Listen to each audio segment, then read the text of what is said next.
د آی پی ایل د تاریخ ستر ریکارډونه چې ماتول به یې سخت وي. سلامونه ستړي مشئ د ابراهیمي ټي وي قدرمنو کتونکو. د نړۍ تر ټولو ستر او معتبر کرکټ لیګ آی پی ایل په سږني پړاو کې لوبغاړو په ځانګړې توګه د سنرایزر حیدرآباد توپوهونکو د خپلې بریدګرې توپوهنې سره داسې ریکارډونو بنسټ کېښود چې په هیڅ سوداګریز لیګ کې نه و تکرار شوي او یا یې تکرار شوي ریکارډونه مات کړل.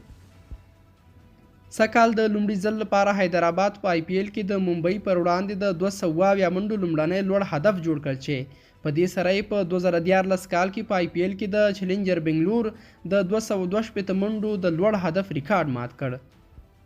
یا د لوبډلې د آی پی ایل په دوام په یو بله بریدګره لوبه کې د رویل چیلنجر بنګلور پر وړاندې